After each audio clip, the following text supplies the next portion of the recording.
하나님께서 우리에게 주시는 말씀은 갈라디아서 2장 20절 21절 말씀입니다. 제가 봉독하겠습니다.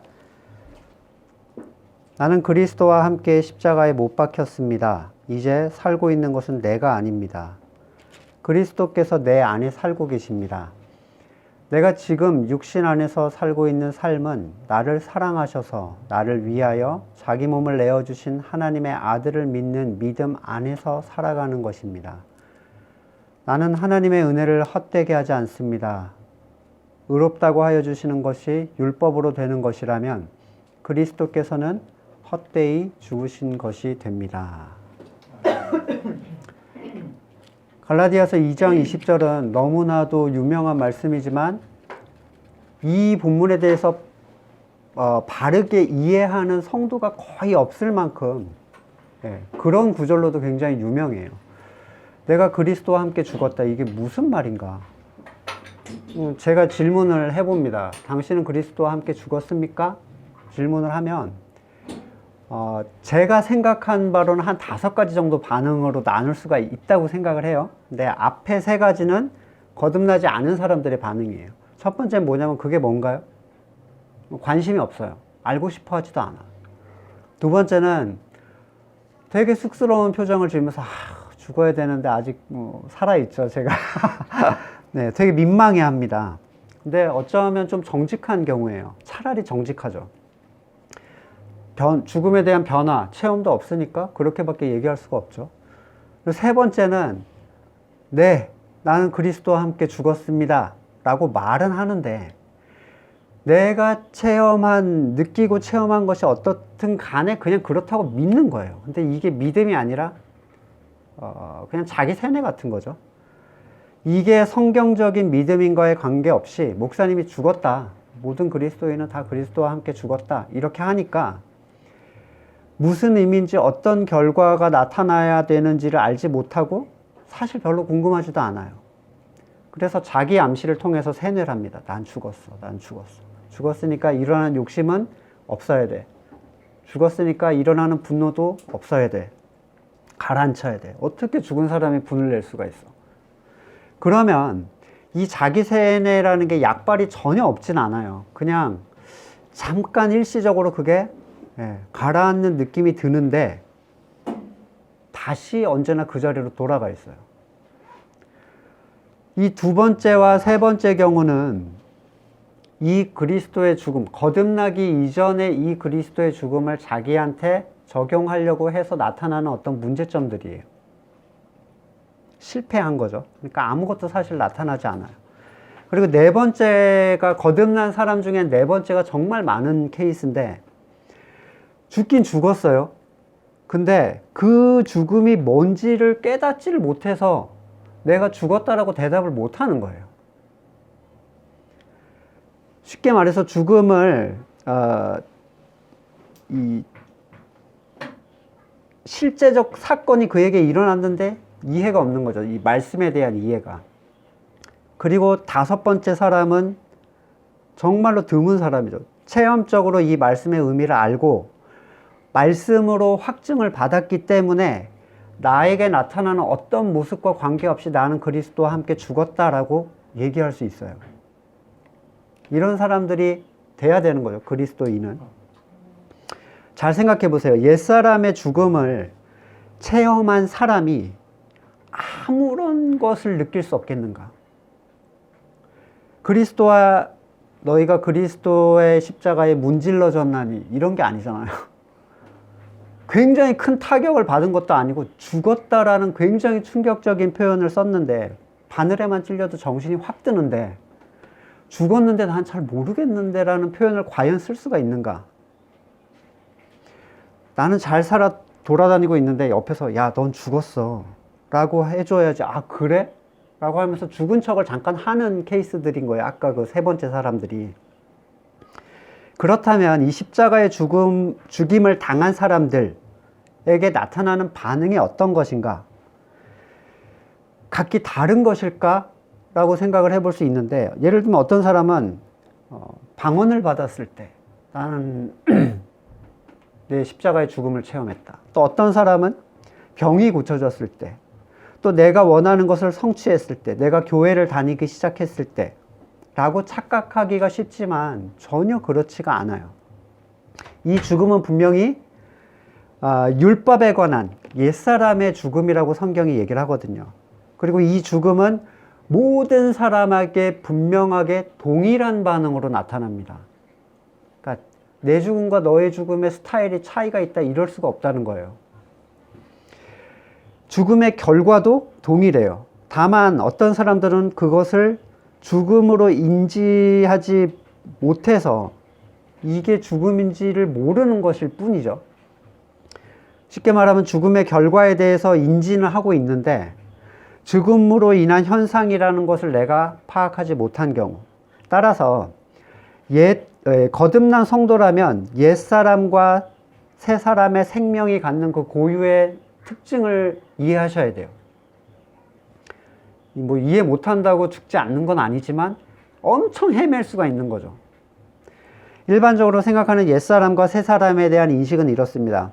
저도 이렇게 생각했었기 때문에 이해를 할 수 있는데, 내 안에 가지고 있는 악의 가치 있죠. 그걸 옛사람이라고 인식해요. 게으름, 분노, 욕심, 질투, 두려움, 음행, 폭력 등등등등. 옛사람인 거야. 흉해. 반대로 내 안에 그리는 선의 가치를 새사람이라고 생각합니다. 양복, 청빈함, 정직, 온유, 포용, 절제, 부지런함 등등등. 내 속에 내가 생각하는 부정적인 개념이 나의 삶에 나타나면 죽여야 할 옛사람이다 이렇게 인식하죠. 그리고 내가 생각하는 선의 모습이 나타나면 새 사람이 작용하고 있다. 그래서 이거를 하려고 막 의도를 해요. 이게 얼마나 모순이냐면 정말로 인성 개차반이라고 다수한테 평가를 받는 사람도요, 자기가 생각할 땐 자기가 되게 괜찮다 그러면 전혀 바꿀 생각 안 합니다. 그러니까 그 평가의 기준이 자기인 거예요. 타 손가락질해도 자기는 되게 떳떳하고 잘난 거예요. 흔하게 보실 수 있을 거예요, 주변에서.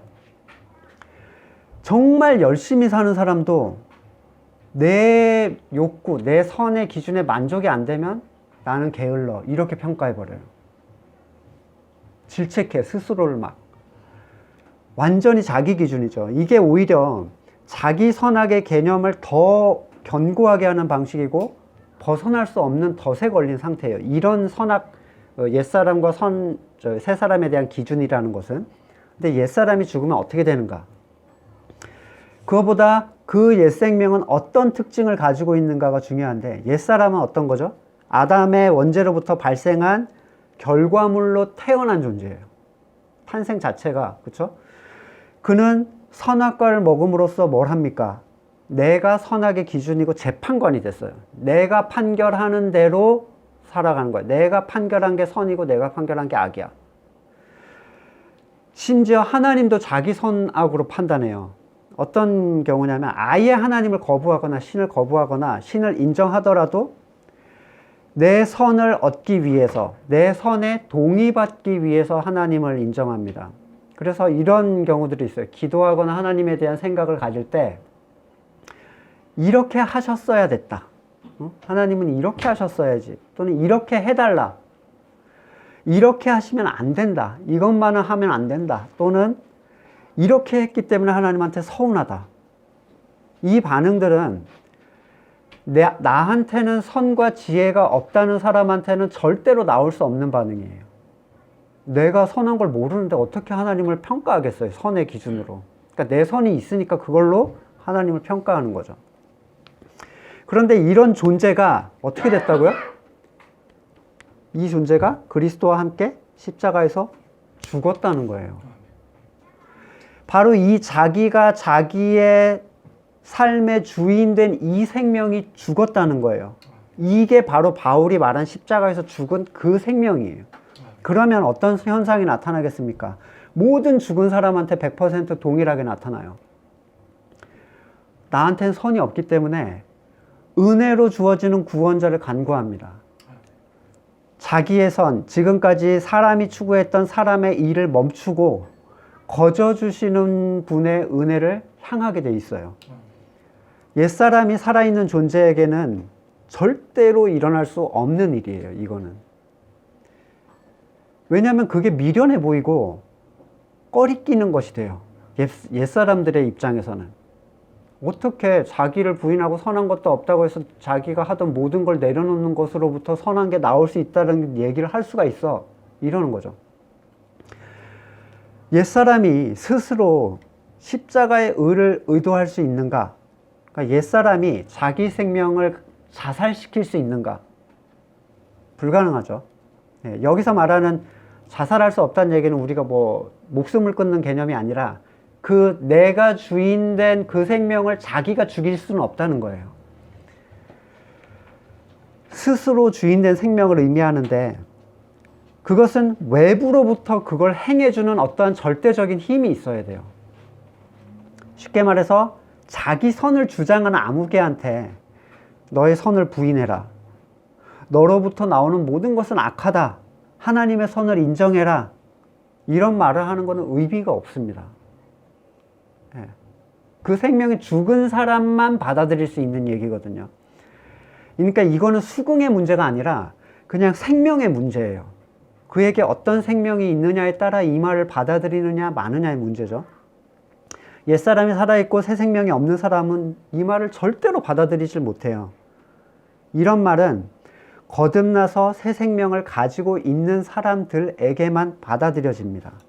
자, 그러면 새 사람은 어떤 특징을 가지고 있습니까? 자기의 선 없음, 지혜 없음, 전적인 무능, 하나님 앞에서 완전한 무익함, 이걸 알게 된 사람인데 배워서 안 사람이 아니라 옛사람이 죽어서 그 사실을 깨닫게 된 사람들이에요. 그게 새 생명이 가지고 있는 유일한 특징이에요. 뚜렷한 특징이죠. 거듭남이라는 것은 옛 생명이 그리스도 안에서 죽은 사람들에게 주어지는 하나님의 생명의 탄생이에요. 이 생명만이 하나님을 받아들입니다. 이 생명으로부터 나타나는 가장 중요한 특징은 기분의 문제가 아니라 새로 주신 생명은 분명하게 선악과의 원죄로부터 자유로워진 거예요. 선악과의 원죄를 먹었더니 어떻게 됐어요? 내가 선악을 판단했죠. 이걸로부터 자유해진 사람이라는 거예요. 이 세 사람은. 좀 이해가 가실 수 있겠죠? 예. 자, 이 나는 죽었다라는 확신, 고백의 확신은 잘 보면 내가 생각하는 악에 대한 태도로 결정되는 게 아닙니다. 오히려 내가 추구했던 선의 태도가 어떤가로 이 사람을 확인할 수 있다는 거예요. 뭐 살인이 나쁘다, 미움이 나쁘다 이런 거 소용없어요. 근데 내가 추구했던 선을 내가 어떻게 대하기 시작했는가를 따라서 이 사람에게 옛사람인가 새사람인가를 볼 수 있죠. 하나님께서 주신 생명은 전적으로 하나님의 주권을 이 하나님의 주권 이외의 모든 선을 다 부정합니다. 이 생명은 절대로 자신에게 하나님을 만족시킬 수 있는 것이 나올 수 없다라는 고백을 하죠. 예. 생각해 보세요. 내게 어떠한 선도 없다는 이 처절한 절망 속에서 하나님께로부터 나오는 의만이 나를 채울 수 있다고 고백하는 사람이, 이 죽은 사람이 나는 죽었어를 해야 될 필요가 없어요, 사실은. 그 고백을 하는 것 자체가 너가 죽었다라는 증거라는 거예요. 애써 나를 세뇌할 필요가 없는 분명한 체험으로부터 나오는 고백인데 단지 거듭난 사람들은 그게 그 죽음을 의미하는 줄 모르고 있는 거죠. 그러니까 자꾸 자기 옛 습성에 따라서 자기 악을 다시 제거하려고 막 노력하는 거죠. 그는 정말 이 두 가지를 깨달은, 이게 내가 죽었다는 것을 체험적으로 깨달은 사람들은 나로부터 내가 싫어하는 모습이 나오는 것 때문에 너무 크게 당황할 필요가 없어요. 본래 나는 그런 존재거든요. 선이 나오지 않는 존재예요. 더 나아가서 아무리 선하다고 추구하는 것조차도 하나님께 죄가 된다는 것을 아는 사람인데 나는 죽었어. 이런 짓을 하면 안 돼. 이걸로 막 자기를 제어할 필요가 없다는 거죠. 이 말이 악한 짓을 해도 된다. 이 말로 생각하는 사람은 아직도 이해를 못 하신 거예요. 예. 율법에 대해서 죽었다는 것은 율법이 적용될 존재가 죽었다는 얘기예요. 여기서 이제 성도가 어떻게 죄로부터 자유롭게 되는가가 설명이 나오는데 약간 반복적으로 설명을 드릴 거예요. 바울은 19절에서 말하듯이 율법과의 관계 안에서 율법으로 말미암아 죽었다라는 표현을 씁니다. 이게 율법이 하나님께서 택하신 자에게 의도한 최종적인 결과예요. 그 사람이 옛사람을 죽이는 것. 율법은 냉정하죠. 지키면 살 것이고 어기면 죽을 거야. 상황을 감안해 주거나 연약함을 어떻게 배려해 주거나 이런 게 없습니다. 정직하게 율법 앞에 서면 그는 자신의 절망을 발견하게 되고 자신이 주관하는 옛사람으로는 아무것도 할 수 없다는 걸 고백하게 돼요. 율법 앞에서 궁지에 몰린 바울은 자신이 하나님과의 관계 안에서 살기 위하여 율법으로 인해 죽임을 당했다라고 얘기를 하는데, 쉽게 말하자면 율법은 택하신 자를 절망으로 몰아갑니다. 십자가는 그를 죽여요. 십자가에 대한 정확한 가치는 그리스도의 죽으심인데 나와 함께 죽으심이어야 돼요. 얼마나 많은 사람들이 예수님이 내 죄를 위해서 대신 돌아가셨어. 대속의 개념만 사용하지 내가 죽었다는 개념이 포함이 안 됩니다. 거의 다. 의문도 안 가져요. 내가 죽지 않았다면 그리스도와 십자가는 나랑 관계없는 게 되는 거예요. 십자가는 결코 옛사람한테 자비를 베풀지 않습니다. 죽어야만 되는 거예요. 그럼에도 불구하고 사람의 의를 주장하는 자는 십자가와 관계가 없는 사람이죠. 예. 히브리서 7장 18절에 전에 있던 계명은 연약하고 무익함으로 패하고, 예, 끝내버린다는 거예요. 율법에 대해서 얘기하는 거죠. 옛 언약. 율법은 아무것도 온전하게 못할지라 이에 더 좋은 소망이 생기니 이것으로 우리가 하나님께 가까이 나간다. 새 언약을 얘기하고 있어요. 자, 율법을 계속 붙들고 있는 사람은 은혜를 누리는 사람이 아닙니다. 다시 정리를 해볼게요. 하나님 앞에서 뭐가 죄죠? 내가 선악의 주관자가 돼서 판결자가 되는 거예요. 이 판결자가 된 사람들은 자기가 선하다고 생각하는 대로만 하나님을 쫓아가요. 그렇죠? 이 율법적인 사람, 옛사람은 스스로의 행위의 가치를 주장하고 자신의 선이 하나님께도 선한 것이다 라고 여깁니다. 하지만 율법에 대해서 그가 살아있다면 그가 하는 모든 것은 하나님 앞에서 죄예요. 네가 왕인 거지 그건. 이렇게 표현하신다는 거예요. 하나님, 저도 친절할 수 있고 전도할 수 있고 기도할 수 있고 주일 지키고 헌금하고 남 돕고 목숨 내어놓을 수 있거든요. 얼마든지 그랬어요. 과거에도. 천만의 말씀이죠. 그건 자신이 만들어낸 자기의 선일 뿐 하나님께서 인정하는 선이 아니에요. 예수님을 밤에 찾아갔던 사람, 율법 교사가 찾아갔죠. 어떻게 하면 구원 얻겠냐고. 그러니까 예수님이 갑자기 율법을 지키라 그럽니다. 그랬더니 다 지켰대요. 어렸을 때부터. 예수님이 하신 말씀이 뭐예요?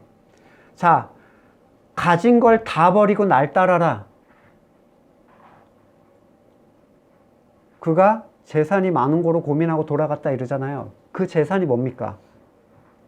지가 지켰던 의예요. 나 이것도 하고 저것도 하고 해서 이만큼 쌓여있는 거 그거 다 버리고 그냥 날 따라와라고 했는데 이거 못 버리겠는 거죠. 너무 한 게 많으니까. 그래서 마음이 심령이 가난한 자가 천국이 그들의 것이라. 그 가난함이라는 게 뭡니까? 의가 없는 사람들이에요. 내가 쌓아놓은 의가 없는 사람들. 여러분, 거듭나시기 이전에 구약을 굉장히 어렵게 생각할 수밖에 없는 게 하나님이 너무 나빠요. 무슨 얘기냐면 막 죽여 다. 요만큼만 택해놓고 다 죽인다는 거예요. 창조주는 자기잖아요. 하나님 자신인데 다 저주받을 자식 막 이렇게 해놓고 막 여자, 아이, 가축 다 쓸어버려. 절대로 이해할 수가 없습니다. 그러니까 세상이 성경을 보면 하나님은 나빠. 설명으로 이해될 수가 없죠. 하지만 거듭난 사람들은 세상이 어떻게 생각하든 그걸 선으로 이해해요. 묘한 거예요. 아주 묘한 거예요. 설명으로 설명될 수가 없어요. 세상이 뭐라고 했던지 하나님이 말씀하신 것이 절대적인 선이라는 영이 그 안에 있기 때문에 받아들여지는 거거든요. 세례 요한의 죽음에 어떠한 도움도 주지 않고 그가 목배임을 당했더라도 그게 하나님의 선이에요. 목숨을 내놓고 믿었던 사람들이 전혀 세상적인 행복을 누리지 못하고 살았더라도 그게 하나님의 선입니다. 하나님의 독생자가 이해할 수 없는 죽음을 혼자서 다 짊어지고 모든 대가를 다 받으셨다 하더라도 그게 하나님의 선인 거예요. 하나님의 선택에 있어서 여러분이 선으로 받아들일 수는 없어. 난 이거는 못 받아들이겠어 라고 한다면 어떻게 그 사람을 자기 판결권에 있어서 죽은 자라고 얘기할 수가 있겠습니까? 어떻게 하나님께서 보이지 않는 세상의 것을 그 사람에게 맡기고 너를 내 종이라고 부를 수가 있겠어요? 자기가 왕인데. 이 율법에 대하여 죽임을 당하는 것은 구원의 한 부분의 영역이에요. 그래야만 그는 살 수가 있습니다. 신구약을 통틀어서 사망에 대한 이미지는 우리가 생각하는 사망은 뭐예요? 생명이 없는 상태죠. 그냥 상태를 얘기하잖아요. 근데 신구약을 통틀어서 성경을 사망을 뭘로 보냐면 멸망받아야 할 존재로 인식을 하고 있어요. 계시록 20장 14절에 사망과 음부도 불못에 던져지니 이게 둘째 사망의 불못이라. 지옥하고 사망이 불못에 던져져서 둘째 사망을 당한다는 거예요. 이사야 25장 8절에 사망을 영원히 멸하실 것이라. 주 여호와께서 모든 얼굴에서 눈물을 씻기시며 자기 백성의 수치를 온천하에서 제하시리라. 여호와께서 이같이 말씀하셨느니라. 예. 호세아서 13장 14절 내가 그들을 스올의 권세에서 속량하며 내가 그들을 사망에서 구속하겠다. 사망아 네 재앙이 어디 있느냐. 스올아 멸망이 어디 있느냐.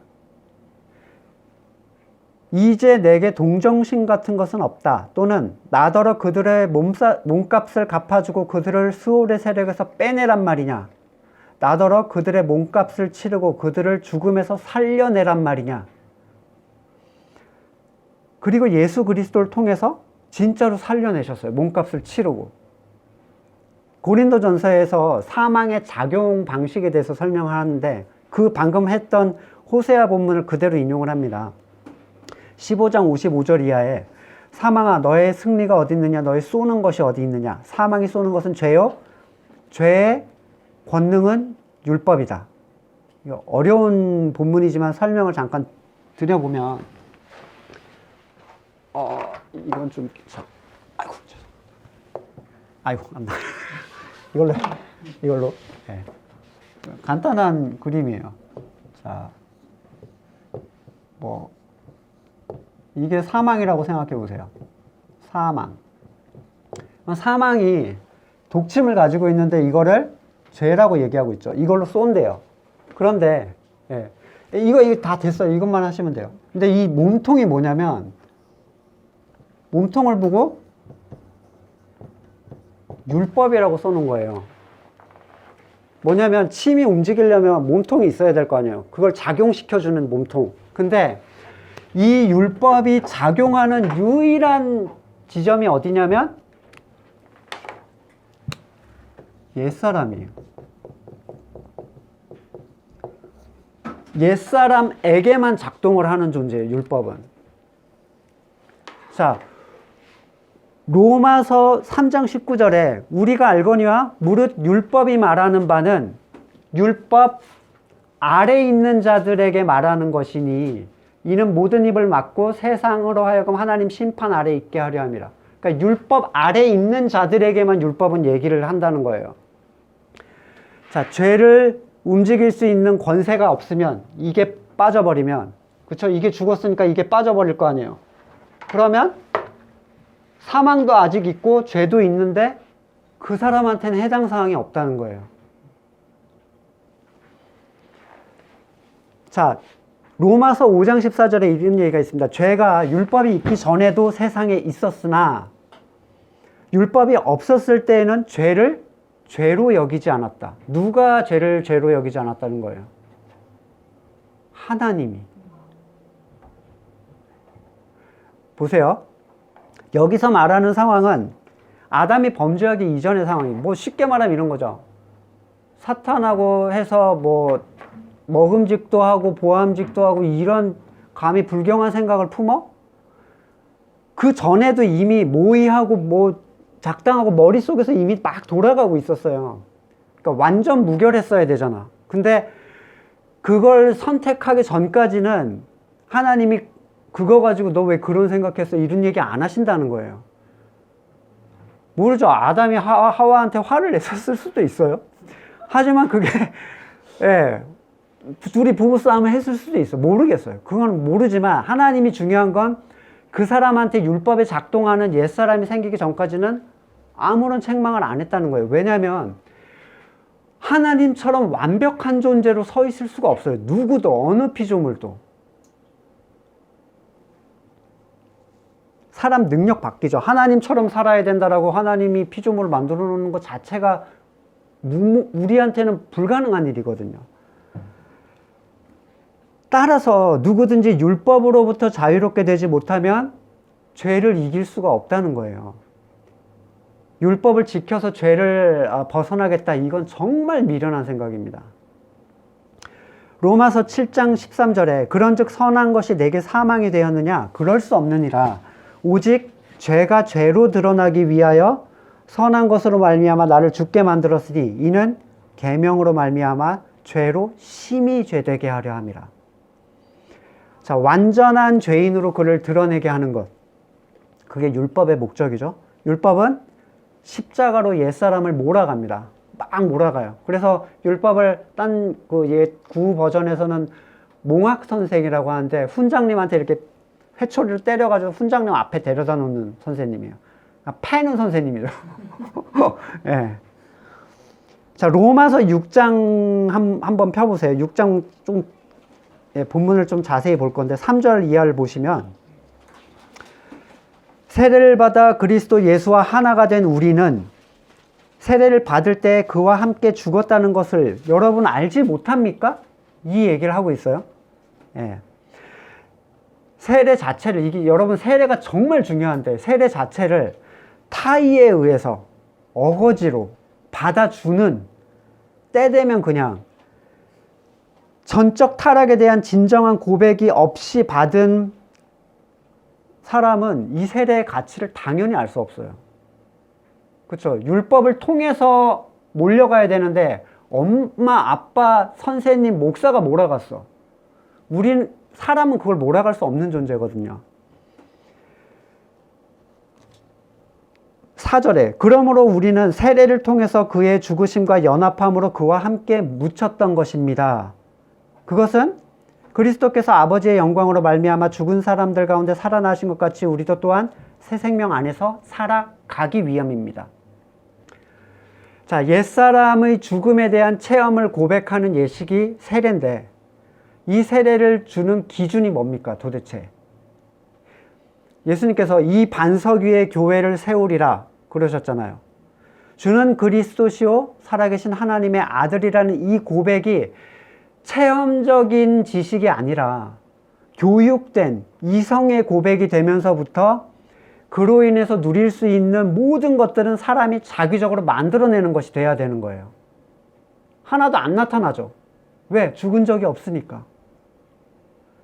그러니까 전도고 기도고 말씀 묵상이고 사실 죽은 사람들이 할 수 있는 건데 안 나타나잖아요. 그러니까 어떻게 해요? 정해서 시켜야 되는 거예요. 사람이. 거기에 무슨 생명이 있을 수 있겠어요. 마태복음 16장 18절. 예. 음부의 권세가 이기지 못한다. 분명하게 얘기를 하고 있고 이 고백 위에 세워진 교회만이 음부의 권세, 사망의 권세가 그를 이기지 못한다는 거예요. 왜? 그 세워진 교회, 그리스도의 지체로 세워진 그 교회는 옛사람이 그리스도와 함께 죽은 자들로만 세워졌기 때문이에요. 음부의 권세가 사망이 접근을 못하죠. 왜? 접근할 수 있는 존재 자체가 죽어버렸잖아요. 그리스도와 함께.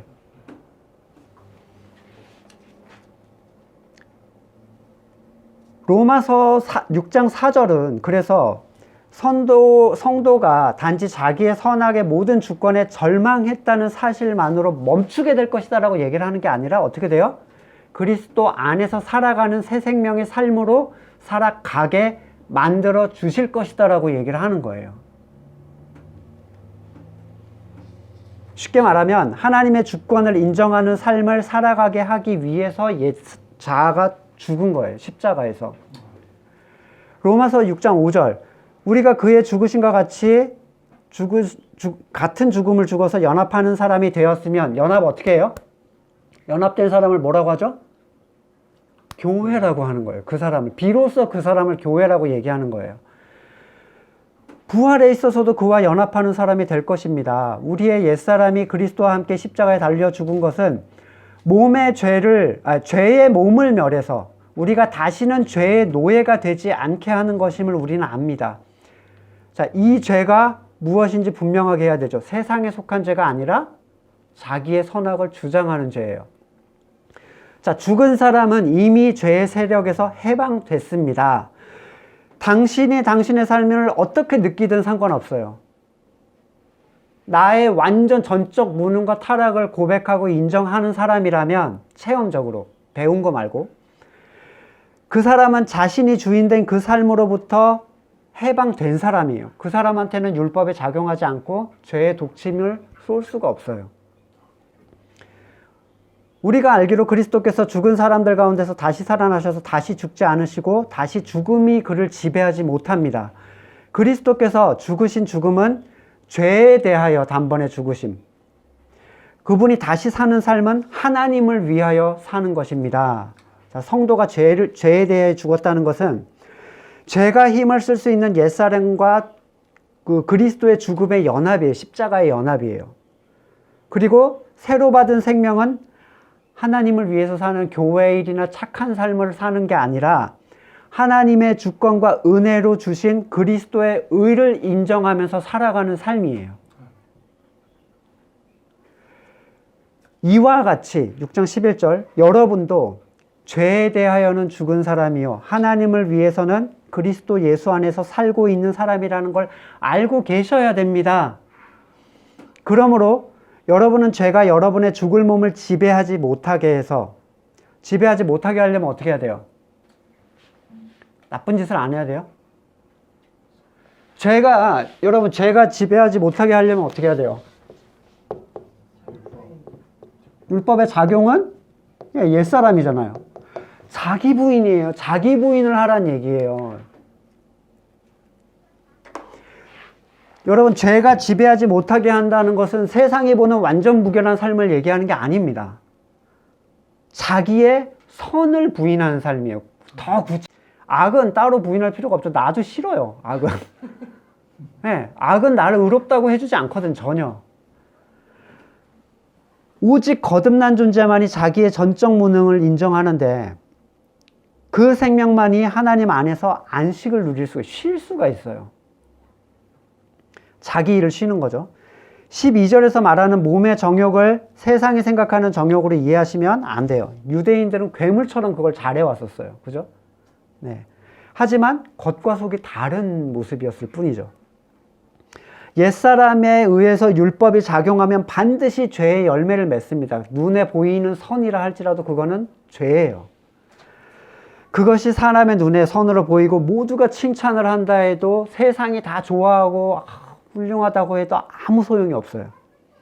그가 행한 모든 것은 자신의 왕권으로부터 나온 선일 뿐이에요. 로마서 7장은 이에 대해서 더 자세하게 설명을 해줘요. 7장으로 넘겨보시면 제가 왜 로마서가 자꾸 여기 나오냐면 로마서의 콤팩트한 부분이 이 갈라디아서거든요. 그러니까 로마서는 훨씬 자세하게 펴놓은 거예요. 형제 자매 여러분, 1절 나는 율법을 아는 사람들에게 말합니다. 율법은 사람이 살아있는 동안에만 그 사람을 지배한다는 것을 알지 못합니까? 이 살아있는 거 우리 숨 쉬는 거 말고 옛사람이 살아있는 동안에만.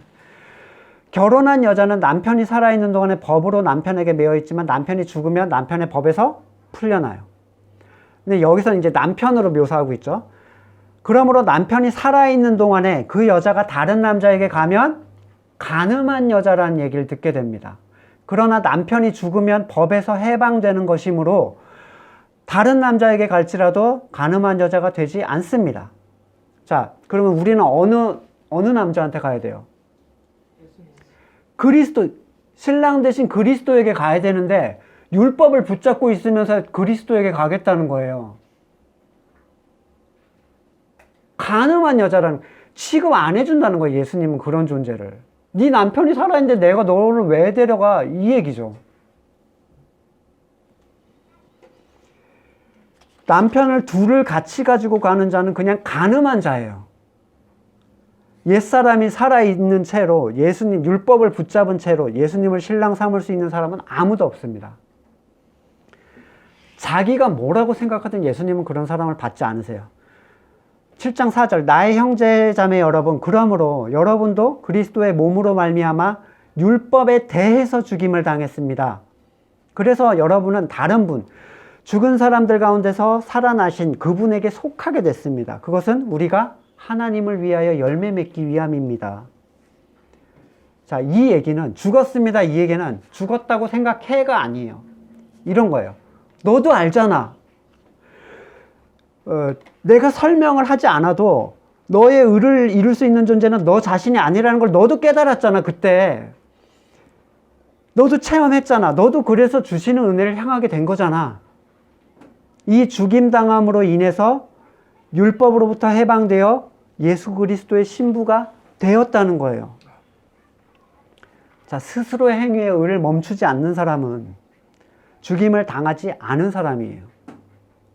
죽임을 당하는 이유는 하나님을 위한 열매를 맺기 위한 하나님의 방식, 뜻 때문인데 이 열매는 소위 세상이 말한 착한 삶을 사는 게 아닙니다. 세상은 그렇게 하고 싶어 하죠. 세상에 속한 교회, 건물의 교회는 그렇게 하고 싶어요. 왜? 그래야 뭔가 보여지는 것처럼 보이거든요. 이 하나님을 위한 열매를 맺는 삶은 하나님의 선을 추구하는 존재들이 하나님이 뜻하신 것을 하는 삶이에요. 그러니까 하나님을 절대선으로 이해하지 못하면 절대로 받아들일 수가 없어요. 왜 이방민족을 다 멸하라고 하셨는지, 왜 그렇게 무자비하셨는지. 시편 104편 30절 주님께서 주님의 영을 불어넣으시면 그들이 다시 창조됩니다. 이거죠. 주님께서는 땅의 모습을 다시 새롭게 하십니다. 이 거듭난 사람이 바로 새하늘과 새 땅에 속한 사람들이고 내가 내 백성을 번성케 하겠다는 아브라함의 약속이 성취된 사람들이에요.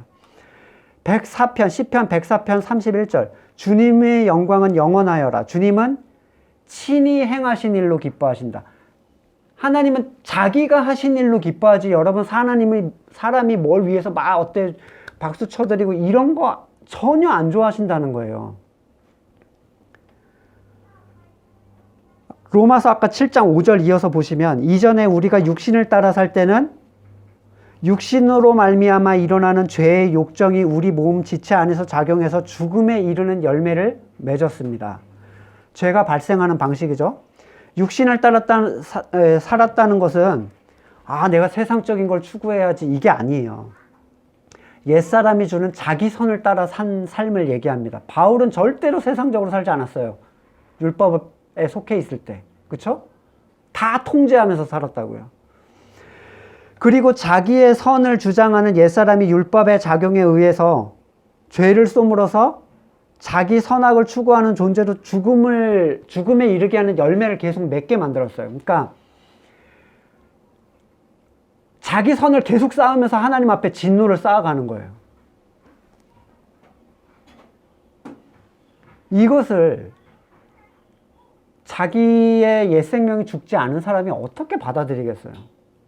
그럼 뭐 다 하지 말라고? 갑자기 이런 얘기 하죠 또. 되돌아가야 돼. 근데 설명이 안 돼. 아무리 되돌아가서 설명해줘도 설명이 안 돼요. 왜? 이해의 문제가 아니라 생명의 문제이기 때문에. 거듭난 사람 밖에는 받아들일 수 없는 내용이에요. 6절 그러나 지금은 우리를 올가매던 것에 대하여 죽어서 율법에서 풀려났다는 거예요. 중간 그 몸통으로부터 풀려났다는 거죠. 그래서 우리는 문자에 매인 낡은 정신으로 하나님을 섬기지 않고 성령이 주시는 새 정신으로 하나님을 섬깁니다. 예. 자, 지켜서 구원을 잃어보라. 그 옛 언약의 율법이 작용할 곳을 잃어버렸어요.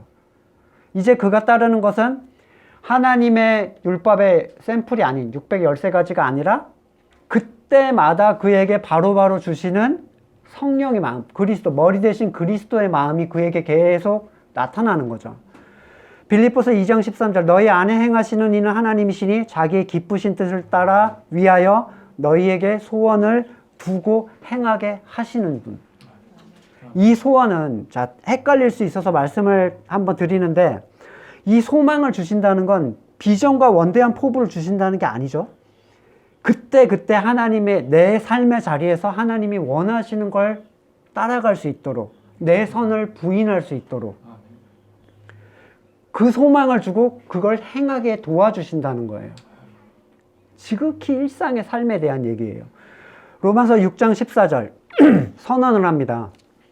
여러분은 율법 아래 있지 않고 은혜 아래 있으므로, 왜? 죽어버렸으니까 죄가 여러분을 다스릴 수 없을 것입니다. 야, 이 선언이 내 거가 된다라는 그 감격, 뭐 설명할 수 없는 감격이에요. 죄가 거듭난 자를 다스릴 수 없다. 왜? 옛사람이 죽었기 때문에. 만약 여러분이 여러분의 선, 추구의 선도 주장하지 않고 온전히 그리스도를 향한다면 누구도 너를 책망하지 못해. 왜? 의롭다 하시는 분은 하나님이시기 때문에. 자, 그러면 다시 질문을 할 수 있습니다. 그럼 우리 삶에서 죄 비스무리한 게 나타나도 된다는 건가? 내가 싫어하는 악이 나타나도 된다는 건가? 여기에서 자기 부인과 십자가의 모습이 필요한데, 성도의 삶은 종교 행위의 삶이 아니라 자기 부인의 삶이에요. 자, 자기는 뭐죠? 나는 이미 죽었는데 내가 원치 않는 방향으로 자꾸 끌어가는 존재예요. 로마서 7장 하반부에 나오는 우리 죽은 옛사람의 습성인데, 습성은 두 가지가 있죠. 우리가 싫어하는 악은 왜 나와요? 원했기 때문에 나오는 거예요. 다만 결과물을 싫어할 뿐이죠. 네. 네. 결과물을 싫어할 뿐이고, 이 선은 결과물도 좋아하는 거예요. 하나님 앞에서 이건 내미는 거고, 이건 하나님 앞에서 못 내밀겠어. 내 마음에 안 드니까. 둘 다 내가 좋아해서 나오는 거라고요. 아, 싫은데 나온다. 이런 게 아니에요. 옛사람의 습성인데, 내 옛사람이란 존재는 어떤 거예요? 광야에 나왔는데 자유인인데도 불구하고 계속 노예의 정신으로 살았잖아요. 그죠? 돌아가고 싶어. 그때가 즐거웠노라고 하고 거기서 먹었던 뭐가 그립고 막 계속 그런 생각이 나죠. 근데 그게 편한 거예요. 오랜 시간 그렇게 살아왔기 때문에. 하지만 나로부터 선한 것이 없다라는 분명한 새 사람의 모습이 있다면, 그리고 나를 의롭다 하신 그 그리스도에게 내가 지속적으로 의존하고 의지하고 있다면, 그러한 습성들은 그리스도 안에서 자유롭게 될, 정복되어 갈 유업이라는 거예요. 여러분, 가나안은 천국이라고 생각하시기 쉽잖아요. 가나안, 유업. 근데 가나안에 가서 싸워요, 안 싸워요? 천국에 가서 우리 싸워야 돼요? 천국에 가서 막 지기도 하고 막 그 옛 가나안 백성이 천국에 막 있고 그래요? 아니죠. 이 땅에서 누려야 할 어떠한 가시적 모습이에요. 그러면 정복되어 있던 하나님의 것인데 정복되어 있는 것들을 우리는 치고, 다시 되찾아와야 될 목표, 하나님이 주신 거예요. 날 따라와. 그 대신 너한테 하라는 게 아니야. 날 따라와. 그 얘기 하시는 거죠. 이 얘기들은 여러분 거듭난 사람들한테만 하는 얘기인데, 이 얘기를 제가 왜 자꾸 하냐면요, 거듭나지 않았는데 자꾸 이거 적용하려고 하는 사람이 너무 많아요. 근데 절대로 한 발자국도 못 나갑니다. 이거는 체험이 없이는.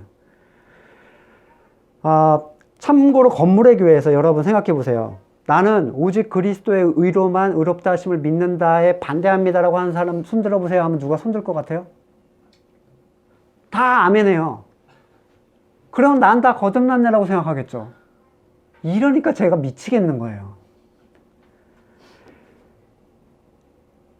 하지만 다 그 고백이 무색할 정도로 자기의 선을 거기서 뿜어내고 있잖아요. 만들어내고. 가짜 고백이죠. 이 고백을 진심으로 한 사람은 그 행위를 할 힘 자체를 낼 수가 없어요. 너무 무의미해져요. 그 뻘짓거리를 하고 있는 게. 혹시라도 자기가 그렇게 생각한다라고 해서 난 거듭났어 라고 하시는 분이 분명히 계실 것 같아서 말씀드리는데, 거의 대부분이 그리스도의 의를 말하지만 거의 대부분이 자기의 의로 교회 생활을 합니다. 디도서 1장 16절, 그들은 입으로는 하나님을 안다고 하지만 행위로는 부인하고 있습니다. 이 행위가 부정할 수가 없는 거예요. 입은 다 나는 그리스도의 의 이러죠. 그들은 가증하고 완고한 자들이어서 전혀 선한 일을 못합니다. 그들이 행하는 선은 자기 선에 불과해요. 자, 21절에서 바울이 고백을 합니다. 나는 하나님의 은혜를 헛되이 하지 않습니다. 지금 어디로부터 흘러온 얘기죠? 베드로가 외식을 했잖아요. 모르는 척 쓱 빠지려고 했잖아요. 분명히 거기로 인하여 율법적 행위가 이 교회 안에 들어올 걸 알면서도 충돌하기 싫어서 외면했잖아요. 네. 은혜를 헛되게 하려면 내 의를 추구하면 돼요. 굉장히 간단한 방식이죠. 그리고 사탄은 그걸 자꾸 여러분한테 펌프질을 하겠죠. 선한 걸 네가 추구해라. 자, 사람들은 이렇게 얘기해요. 나는 하긴 하지만 이게 나를 의롭게 해준다는 생각은 하지 않아. 거짓말이에요. 왜냐하면 그걸 하지 않으면 정죄감을 느낍니다. 뭔가 엄청 불편해져요. 이 불편하다는 얘기는 뭐냐면 이미 그걸로 의를 취하고 있었기 때문에 안 하니까 되게 불편한 거예요.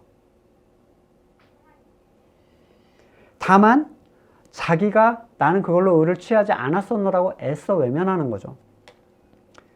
그것이 여러분의 의의 일부를 지지하고 있다면, 어떠한 행동을 하든 안 하든 그게 여러분의 의의 일부를 지지하고 있다면 그리스도는 헛되이 죽으신 게 된다는 거예요.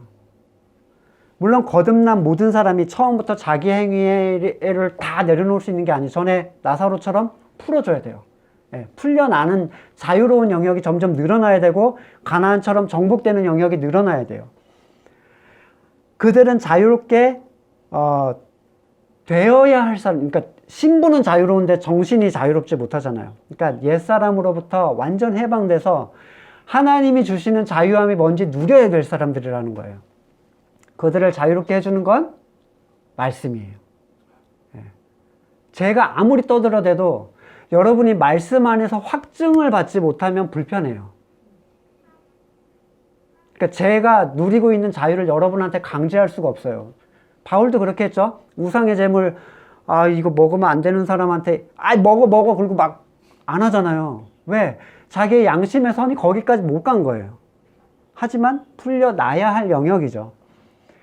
말씀을 통해서 확신할 때 여러분 자유롭게 될 수 있어요. 더 하고 싶은 얘기가 사실 너무 많았는데 줄여도 너무 길어져서 설교가 길다는 어필을 제가 몇 번 받아서 이 정도에서 제가 마무리를 하겠습니다. 여러분 생각해 보세요. 말씀을 보고 그리스도와 함께 죽었다는 체험이 과연 있는가?